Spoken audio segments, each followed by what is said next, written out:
Hello and welcome to the second season of Same Old News with your host Josh.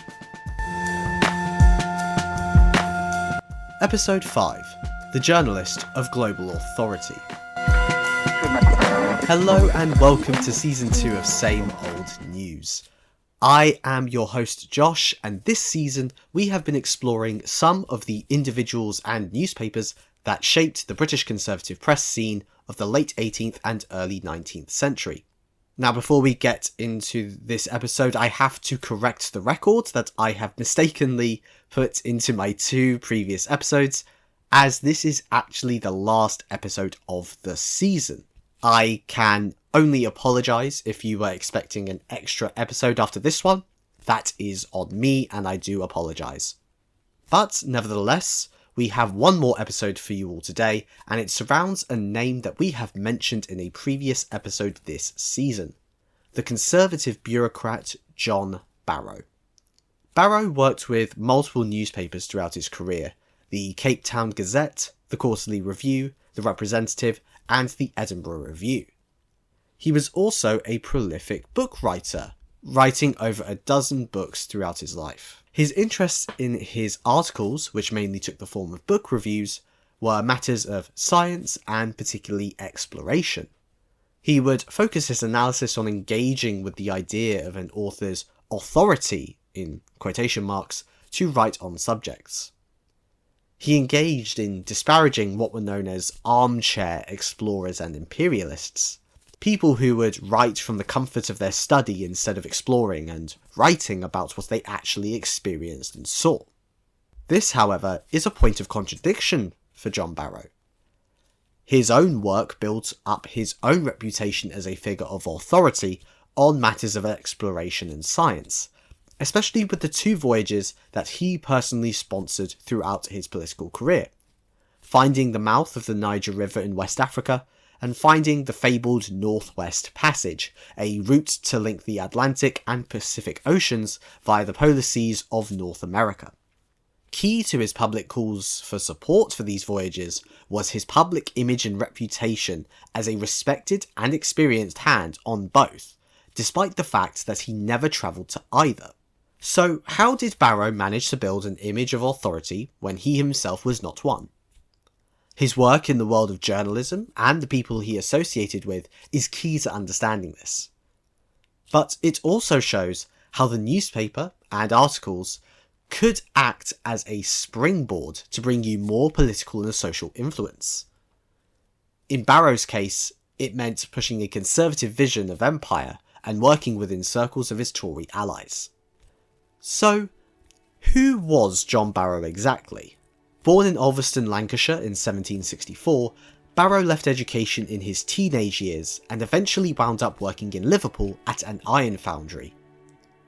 Despite leaving school, he was big on education and the concept of knowledge. Going on a whaling expedition to Greenland in his earlier years, Barrow gained an interest in the wider world and exploration. He himself could not afford to go travelling, of course. That was a very expensive hobby in the late 18th century. But understand how Barrow went from working at an iron foundry to his future career in the Admiralty, newspaper industry and learned societies, it is best to focus on his early patrons. It cannot be overstated how important patronage networks were to career progression in Georgian Britain. Without the right connections, your career would go nowhere and you would have zero influence. So, Barrow found his way to explore the world through patronage networks and especially his first patron, Sir George Staunton. Barrow would teach Staunton's son, where he was able to also pick up knowledge of the Chinese language, which would come in handy for gaining further links into the British aristocracy and political circles. Staunton saw Barrow's intellect, reliability, and knowledge of Chinese to be of the right sort of combination to recommend him to Earl George Macartney, former governor of Granada and Madras, who was preparing an embassy to China in 1793 on behalf of the British government. Staunton put Barrow's name forward, and he was selected to be controller of the household and unofficially a translator for Macartney. On this embassy to meet the Qianlong Emperor and trying to get some trading business for the British Empire and East India Company, Barrow and Macartney became much closer and could be better described as close confidants. Barrow had gained his second patron. It was this patron though that would allow Barrow to travel even more. As a reward for the Macartney embassy of 1793, Earl Macartney was made the first British governor of Cape Colony in present-day South Africa. Macartney, although only governor for a year, made Barrow a personal secretary and would send him on missions into the interior of the newly acquired colony to gain information on the geography and peoples of southern Africa for the information of the Cape and British government. It would be these details that Barrow would use for his own purposes. Being made editor of the Cape Town Gazette by interim governor Francis Dundas, Barrow would make use of the paper to discuss geography, knowledge, and exploration of southern Africa for the white settler readers. He would then eventually take all of these details for his first book, which he wrote in 1801, an account of travels into the interior of South Africa. This book made a massive splash in Britain itself, being given high praise with reviews across the political spectrum from the conservative journals The British Critic and the Anti-Jacobin Review to the more liberal-leaning Edinburgh Review. But it also drew attention in Westminster, with leading political figures who were very interested in Barrow's details when he returned to Britain in 1803. It's autumn 1803 in Westminster.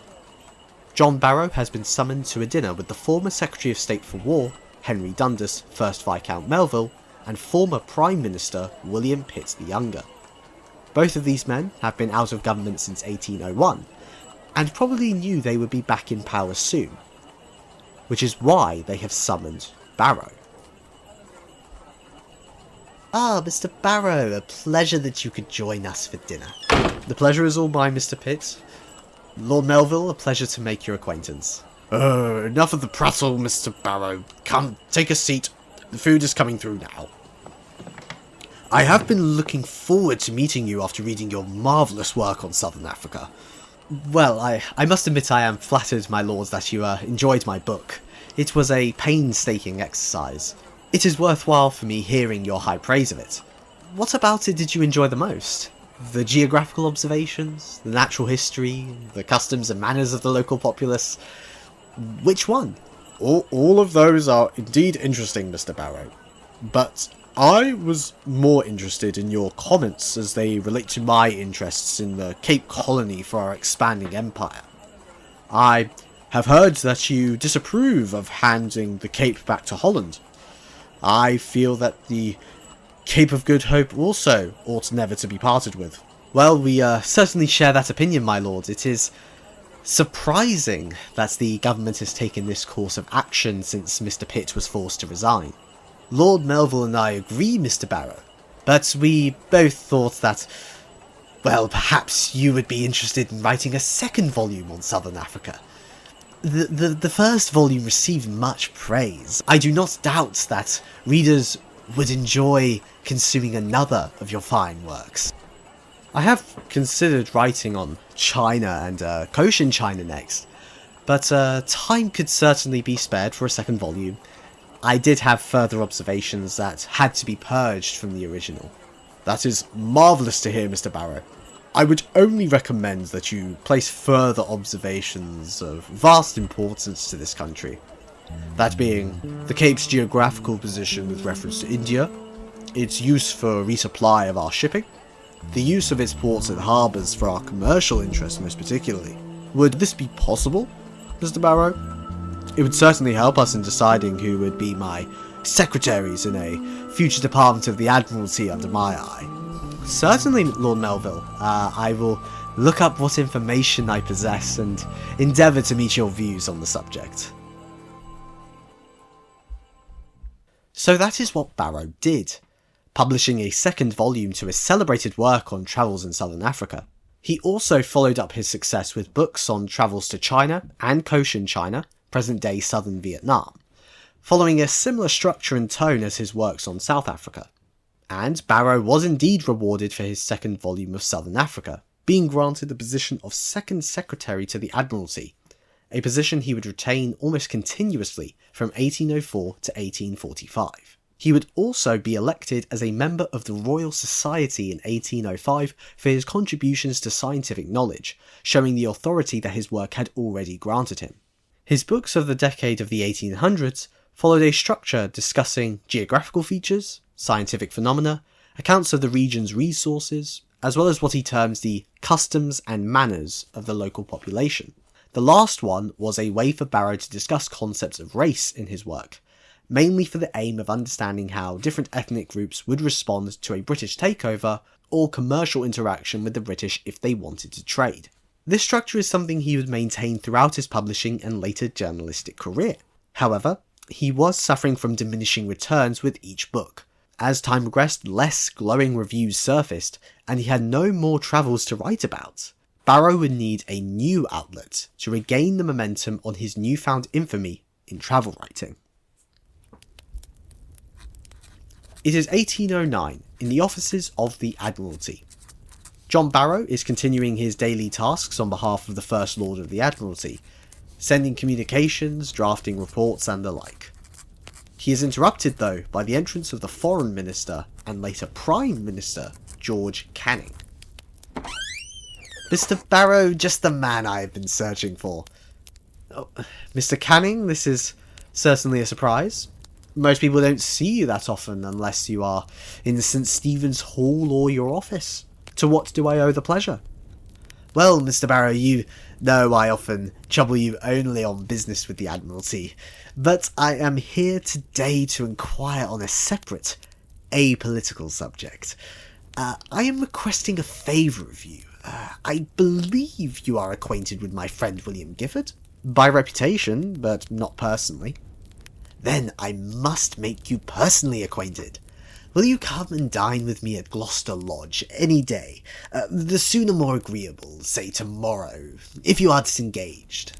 I am indeed disengaged, Mr. Canning, but for what purpose do you wish for me to meet Mr. Gifford? Inquisitive as ever, Mr. Barrow. It is right I should tell you that in the new review, of which 2 numbers have appeared under the name of the Quarterly, I am deeply, both publicly and personally, interested. Our object in that work being to counteract the virus scattered among His Majesty's subject through the pages of the Edinburgh Review. Now, I wish to enlist you into our corps, not as a mere advising idler, but as an efficient labourer in our friend Gifford's vineyard. I am afraid you must be disappointed, Mr. Canning. I have not the least notion how to set about writing a review, and I should tremble in submitting my crude observations to the scrutinising eye of such a critic as Mr. Gifford. You have nothing to fear, Mr. Barrow. He will be overjoyed to have you, and will tell you that he, who could write travels in southern Africa and the British Embassy to the Emperor of China, can never find himself at a loss to review the work of any writer, provided he understands the subject. In addition, it is intended, and indeed the editor has been instructed, that every writer is to be paid for whatever he produces. Gifford will tell you the rest tomorrow. Fine, I shall see you both tomorrow evening, but I cannot make any promises on this subject.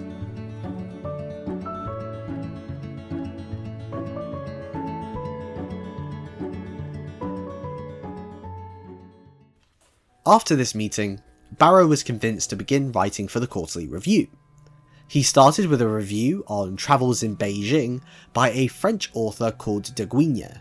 Barrow was not complimentary at all in this review, mainly due to de Guigné's disagreements with Barrow's own accounts of China. This would become a common theme in the near 200 articles that Barrow would write throughout his 30-year tenure with the Quarterly Review. And his articles were a boon for the publication. It was estimated that any time that a Barrow article was in any issue, the circulation would shoot up by up to 10,000 sales. These statistics though are dubious, since we do not have reliable data to back this claim up. But Barrow did claim it in a letter to the Quarterly's publisher John Bury II. The topics which Barrow focused on were mainly matters of imperial expansion and scientific voyages. All of these articles served two purposes. The first was for Barrow to either uplift or smear the author of the book he was reviewing. This was dependent on whether the book supported Barrow's claims or conclusions. If they did not, then Barrow was sure to question the legitimacy of the author, drag their name through the mud, and then show how his viewpoint was supposedly the correct one. But important to this method was that Barrow would be suspiciously deeply in favour of the works of his friends and allies. Barrow, by the 1810s, was a member of the Linnaean Society, the Royal Society, the Literary Club, and later the Raleigh Travellers Club, alongside his office in the Admiralty. Barrow would advise publications from his allies in the Admiralty, Royal Society, and elsewhere, essentially making sure that they supported Barrow's conclusions. And in some cases, Barrow would either co-author or edit those books. He would then review them in the pages of the Quarterly Review, giving them an outlet to be advertised and legitimised by his public reputation. Allies of Barrow that received this treatment were notable names in the Admiralty like Robert Seppings, Captain William Parry, and Captain Sir John Franklin, as well as figures in the Royal Society such as James Rennell, Montstuart Elphinston, Henry Salt, and Thomas Stamford Raffles. The second purpose, though, was to push Barrow's vision of the supposed might of Britain through supporting its national or commercial interests and colonial expansion, but also the pride that came from individuals involved in these enterprises. Both of these fused into a general tone of honour, more in line with the growing literary field of British Romanticism of the early 19th century. His articles on empire focused more intensely on the value of the new or lost imperial possessions for Britain commercially, but also for Britain's growing imperial identity. He spoke of Mauritius and the Isle of France acquisition in the 1810s as bringing, quote, an immediate and most important advantage, end quote, for the East India Company's trade. The loss of Java, after a short period of colonial rule, was seen as regrettable, deploring the, quote, wretched state to which the Dutch dependencies in India had been reduced, that we were disposed to call in question the splendid prospects of an augmentation of British power and prosperity held on its capture in 1810, end quote. Meanwhile, India was seen as the jewel in the crown territorially for Barrow, but the commercial side he was somewhat sceptical of, or it would be better said, he was suspicious of East India Company control, and felt that powers should be siphoned back to the British state as territorial expansion continued. Quote, every step towards the complete civilization of Hindustan, and the progress would be considerably accelerated by colonisation, must be productive of benefit to the mother country, end quote. But empire was just one facet of Barrow's quarterly articles. What he was most interested in was supporting voyages of discovery for scientific and geographical purposes. The two voyages that he supported the most in his career were for finding the mouth of the Niger River in Western Africa and the search for the famed Northwest Passage in the Arctic polar seas of North America. Barrow employed his previous devices of discrediting different accounts of the two issues. Any writing which didn't conform to his theories on both would be discredited, as opposed to his allies that supported his claims. But Barrow added more techniques to push the viability of these voyages. In other words, he tried to answer the so what question. Why should these voyages happen in the first place? Barrow first tied in his visions of empire into both.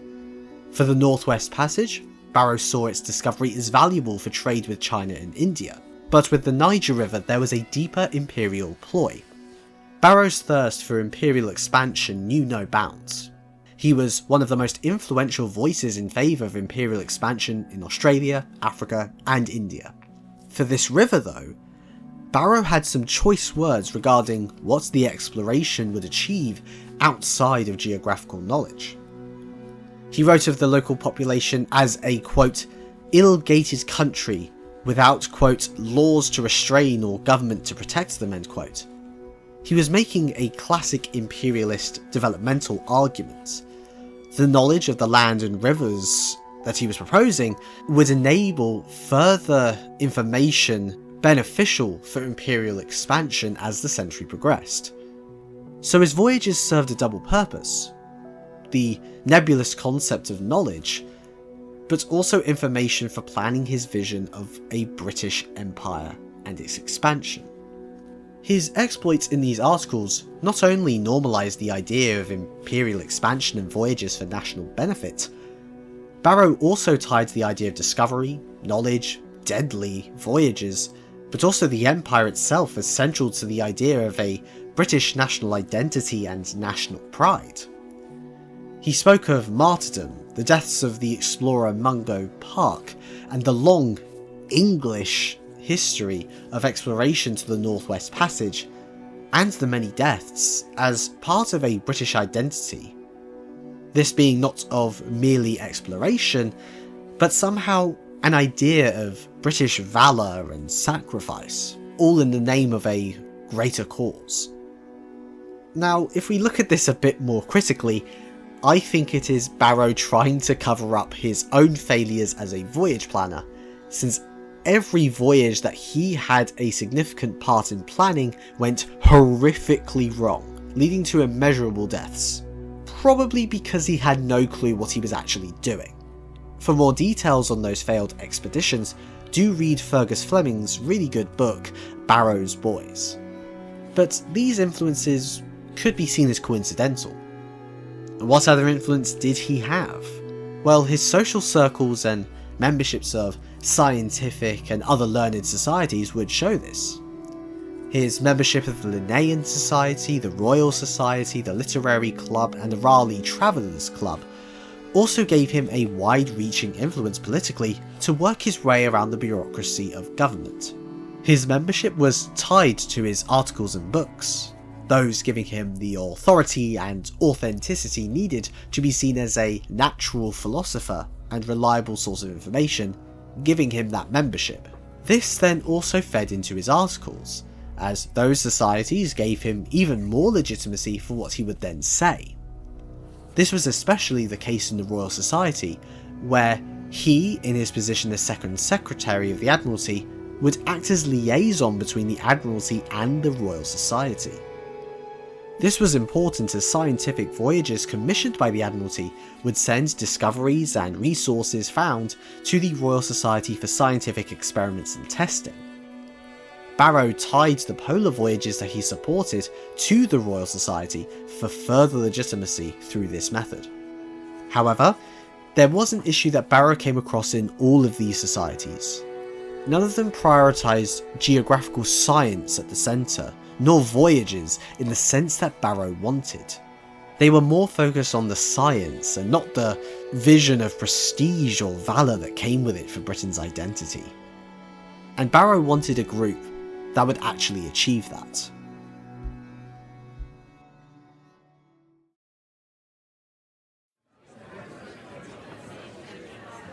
It is the 24th of May 1830 in London. It is a not so normal meeting of the Raleigh Travellers Club, and there has been a motion to set up a new learned society around the members of this club, with a focus on geographical science. There is a nervous tension, broken by the voice of a respected member. Okay, settle down, I call this meeting of the Raleigh Travellers Club to order. I thank you all distinguished members for travelling to this meeting. I would like to call on the chair of the meeting, John Barrow, Second Secretary of the Admiralty, for his remarks regarding the set out agenda, the establishment of a Geographical Society of London. Mr. Barrow, I give you the floor to make your remarks.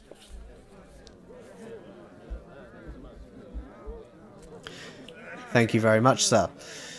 My sincerest thanks to all of you for attending today's meeting and giving me the honour of chairing this momentous occasion. Although there is a vast store of geographical information existing in Great Britain, yet it is so scattered and dispersed, either in large books that are not generally accessible, or in the bureaus of the public departments, or in the possession of private individuals, as to be nearly unavailable to the public. It is my, and other fellow members of this distinguished society's opinion, that among the numerous literary and scientific societies established in the British metropolis, one is still wanting to complete the circle of scientific institutions, whose sole object should be the promotion and diffusion of that most important, useful, and entertaining branch of knowledge, geography. A new useful society might therefore be formed, under the name of the Geographical Society of London. The interest excited by this department of science is universally felt. Its advantages are of the first importance to mankind in general, and paramount to the welfare of a maritime nation like Great Britain, with its numerous and extensive foreign possessions. My thanks go to the Rowley Travellers Club in giving me the opportunity to speak on this point, but let us now open the floor to suggestions and the principles that this new society might abide by.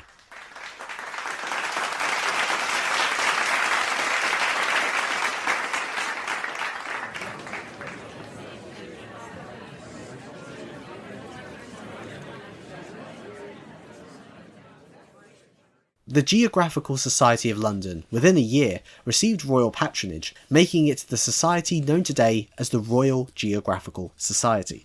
And in this group, Barrow's influence was clear to see. Meetings of the General Council spoke extensively of pushing for funding and supporting exploration, especially the voyages that Barrow was most interested in, the discovery of the Northwest Passage.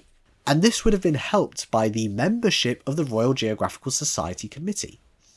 It would shift around over the years, but alongside Barrow, names that we have previously mentioned like Elphinstone, Franklin, as well as Admiralty and parliamentary allies like Captain Basil Hall, Captain Smith, Commander Mangles, Captain Beaufort, Member of Parliament John Cam Hobhouse, Colonial Office Under Secretary Robert William Hay, among others, were among the membership.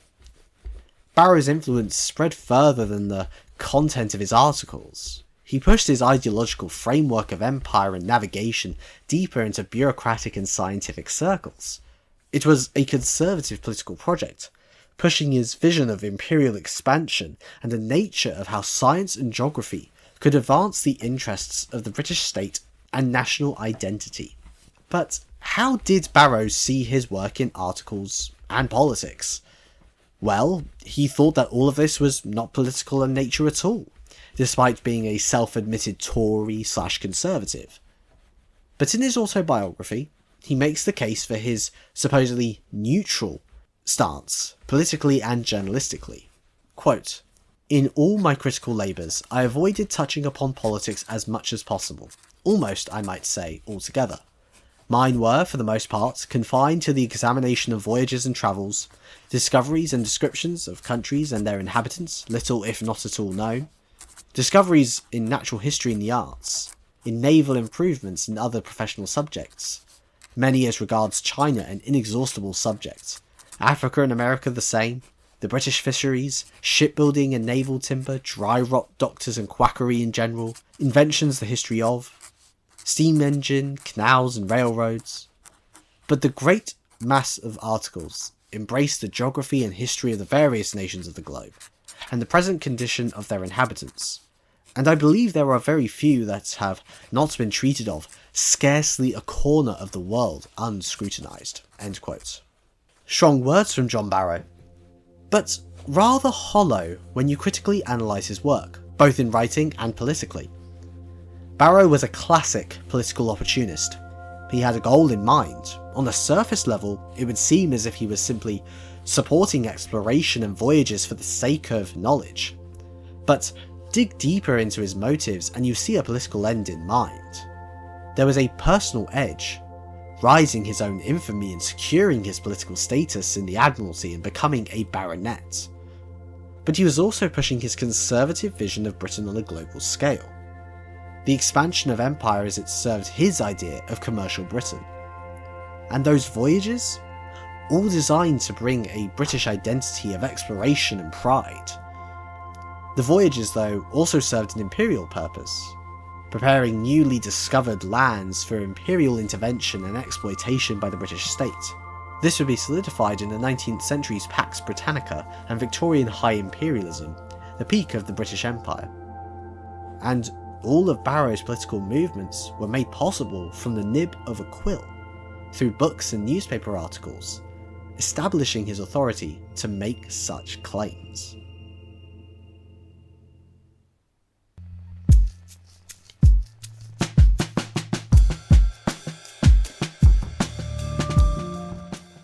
Thank you so much for listening to this final episode of Season 2 of Same Old News. I will be taking a break to plan the next season, Season 3 of Same Old News, which will follow a similar format to this one, but we will be focusing intensely on one individual in particular, whom I have not mentioned up to this point. But do expect the start of Season 3 to come around August time in 2025. Until then, please leave a like rating or give us a review on whatever platform it is you are listening on. Also, please do check out our social media channels, links are in the description, to stay in the know on updates for our next season. Until then, thank you so much for listening to this second season, and I shall see you all soon for the same old news. Bye for now.